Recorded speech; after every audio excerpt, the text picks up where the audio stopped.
Today we're going to talk about the Patternist series, or Pattern Master series by Octavia E. Butler. This is a 4 or 5 book series, depending on if you have access to the out-of-print book Survivor, although, as I will note in this video, that is one that Octavia Butler did not like and did not allow to be reprinted. So, whether or not you read that is up to you. I did read all 5 because I'm a completionist and I could find access to the 4th one.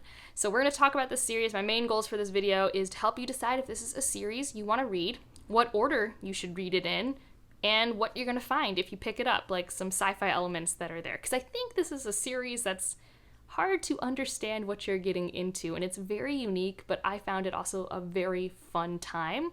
And I found a lot of fun things in it, and everything's very different, but also there is some cohesive linkage. And it's an interesting experience. If you love reading classic science fiction, this has to be on your list, if only because it's so different than most anything I've read before. So, what is it at its core? It's kind of a story about how we get to a place where humanity kind of has 2 warring packs. You have people who are more mutants, they have more animalistic qualities, kind of slaves to a virus that has basically been part of what mutated them, and people who are part of this telepathic community that has its own kind of weird archaic hierarchy system. And we're far future, and technology is very limited, so it's a very apocalyptic state. So the whole series is about how we got there, sort of thing. It's the origin story to this end point, is what I would say. And so there's a reading order, and it's basically in world chronological order, and that's what it's published as. So when you go to the store and it says, this book's book 1, this book's book 2, that's based on in-world chronology. But that chronology is completely all over the place in publication order. And I'll tell you what I think about it now that I know the order, but I'll put it on screen for you here. The reading order that I did, and that is in world chronological, is Wild Seed, Mind of My Mind, Clay's Ark, Survivor, Pattern Master, but publication order is Pattern Master, Mind of My Mind, Survivor, Wild Seed, Clay's Ark. So you can see it's a little all over the place, and I read it in the way that it is published. And honestly, I do think that's what I would recommend. It kind of makes the most sense. Although I would say I probably wouldn't have hated reading Pattern Master in first and then going back into the past and reading in the publication order. So a reading order that I'd be curious to read it in is Pattern Master, Wild Seed, Mind of My Mind, Clay's Ark. Especially since I feel Pattern Master is not necessarily the strongest ending, because it's actually her first book ever. It's a debut. And although it's still a very solid work of science fiction, it's definitely not the strongest in this collection. It's not the strongest work I've read by her. And the other works, I feel like you are driven into this, where are we going? And it's very intriguing. And each book in itself had a really compelling beginning, middle, and end. And I didn't feel that as strongly in Pattern Master, so Pattern Master in itself did have a beginning, middle, and end, but it didn't compel me a lot. And then it's supposed to end this whole epic series that have been going on, and I don't think it did a bad job, but I don't think it did a fantastic job. So starting with it to start with the end point might be a more interesting journey, especially since then you would be reading that first. But I say that Pattern Master is a very confusing work if you don't have any context.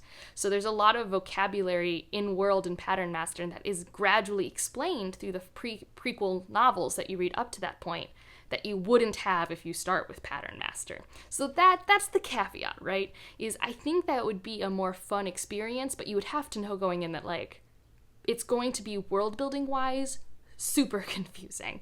If you start with Pattern Master, you're just not going to know a lot of the terms, but you will learn them in the following books. And for me, as someone who doesn't mind being confused in a sci-fi or fantasy, that sounds really interesting and compelling. If you did it that way, I don't think it would be that different from if you read Malazan in the first book, Gardens of the Moon. A lot of people always talk about how there's just stuff you can't know. There's just things that you are not able to know at the time you read that. It makes more sense in hindsight. So that would be the experience you would have if you started with Pattern Master and then went into Wild Seed and Mind of My Mind, etc. And I just think that could be more satisfying. Possibly. Like I said, I read them in world chronological order, and I still really enjoyed my time, but if I did a reread, I think I might do it that way. So, that's kind of what I suggest. Obviously, you do what feels good to you. A lot of people read them in publication order when they did come out. And if you want to read Survivor, because like I said, it's not really available, it's not in print, hasn't been since its, I think, first or second print run, you can get an e-copy at Sister Sci-Fi, and I'll have them linked down below. That's where I got mine. It does have a lot of typos. It's not a perfect copy. It's not very well edited. I think the story was still good. I can see why, and I've talked about this in other videos, why Octavia Butler doesn't want this in her canon, and I respect that. I don't compare it in the same level to her other works, but I thought it was still actually quite an enjoyable story. And what faults there were, I have seen way worse in more modern works. So I don't know. I can see it and I can understand it, but I do think it's actually a fun time and kind of has some light Beauty and the Beast retelling vibes. At least that's what I got from it. So what are some of the elements you're going to find in this story? Well, like I said at the beginning, you're going to get telepathy. You're going to get contagious viruses. You're going to get community and community growth and change. You're going to get shape-shifting and healing powers. There are so many things. I think the list even goes on for me. Oh, you have alien race interaction, especially if you read Survivor. This series starts off so much with Pattern Master. There are so many elements, and honestly, it's so impressive that all the prequels never retcon Pattern Master. It's really astounding. And there's so many bits and pieces, but at the same time, you still always have these overarching connecting themes of community growth and community change when you have these catalysts. That is almost in every book, is how does a community grow and respond to this new change? That happens specifically, for sure, in Mind of My Mind. It happens in Clay's arc. It happens in Wild Seed, but in different ways. Wild Seed is very good. So I'm going to briefly go through each one and a brief little synopsis for them and what I really, on the top of my head, really loved about them. So Wild Seed is far historical alternative sci-fi. Some people might think it has fantasy vibes, but if you think about it, the language that the characters use is the best that they can use, but if you were to translate it, you're manipulating genetics and things like that. It's really fascinating. But you start in Africa, I think in Nigeria, but I'm unsure of the exact country because it was, I don't think, stated on page, or if it was in a way that I didn't culturally connect. But you start there with Anyanwu, and she meets an immortal Darrow, and they're both immortals. And Darrow has been by himself for so long. Anyanwu's 300 and Darrow's 1,000 or 2,000. And she just lives her own life, and Darrow wants her genetics into his family, and he wants to basically, just for fun, because he has a god complex, because he's been around for so long, breed these kind of talented people. And that's when you first meet people with different gifts, and you learn what gifts can exist among people. It's very X-Men, mutants, especially because it's very genetically based situation. And you end up you end up going to North America, and it's during, I want to say, the 16 or 1700s, and so that historical context of slavery is still a thing. I don't even know if we're the United States yet, I think, in the story. I think it's 1600s, early 1700s, so I don't even think that's happened, but you still have all of these imperialism, colonialism themes, and also you get to watch these characters who can take different bodies and shapeshift exist in this world. It is thematically very rich, but not spoon-fed. That's what I would say about a lot of Octavia Butler's works. It's very direct writing, and it makes you think a lot, but it never spoon-feeds you themes to mull over. It provides a thought experiment with a lot of information that you can pick apart, which is one of my favorite ways to consume science fiction. Mind of My Mind happens in modern days, I believe, when it's published, but for us, in the 70s or 80s. And we are following Darrow and Anyanwu again, but much more fast forward, and this is when you start to see how you get to Pattern Master. There's a type of community that forms in Pattern Master, and it starts in Mind of My Mind, and that's all I'll say about that. But it's really interesting. I was very interested in Mind of My Mind. I was like, oh, this is such an interesting part of the origin story. And that's the thing, this is very like a creationist origin story of this situation. And I love that stuff. Like, I know Prometheus for the Aliens movies is not a good movie, but I still watched it because it was like an origin prequel. So that's like the type of sci-fi stuff I eat up. So Mind of My Mind is kind of like Wild Seed and Mind of My Mind are a nice contained origin duology, I would say. And then Clay's arc feels so random, but it's so good for me. It's dark. It's incredibly dark. Like, all of Octavia Butler's stuff is dark. There's a lot of dehumanizing things that happen to characters because her view of humanity is, I think, harshly realistic is probably the tone I would give it. And so Clay's arc, I think that actually takes place in like 2021. I think that's actually what I saw on page. I could be wrong, but nowish actually.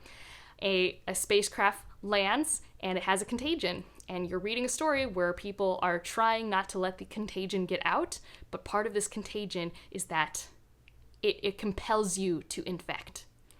And it's a sci-fi thriller. It's extremely thrilling. It was, I could not stop reading this book. I was on the edge of my seat, and it was very good.